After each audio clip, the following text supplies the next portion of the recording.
عندها الكلف، اللي عندها المانشات في وجهها، اللي بغات واحد اللون، اللي عندها الطبايع بغات تبيض وجهها ويكون هذاك البياض الناصع عليك بالماسك ديال الطيل الابيض كاين في ميركادونا. وراه ماشي حتى الوجه، راه حتى في المناطق الحساسه ممكن تستعمليه، لانني انا باش نجاوب الكومونتات كاملين بخلاصه كنعطيكم جواب جماعي في هذا الفيديو.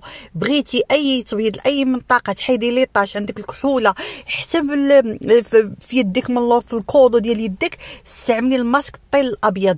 كتستعمليه 2 مرات في السيمانه فقط، ما تقديش ديري اكثر، ديري 2 مرات لانه ماسك وقوي وفعال جدا، ماشي شي حاجه اللي نقولوا سهله ديريها كل نهار، لان سينو اختي غيخرج لك على الوجه. خصك ديريه 2 مرات حيت كيحيد لك الجلده الميته اللي في الوجه ديالك، لانه عباره عن ماسك وفي نفس الوقت قلت لك كيبيض لك الوجه ديالك. وفما عندك شي طبعه ولا شي كلف، خاصه البنات اللي حاملات، لان بعد الحماله ديما كيخرج لهم الكلف. عليك اختي باستعمال ديال الطيل الابيض اللي كاين في الميركادونا، داير 3 اورو 50.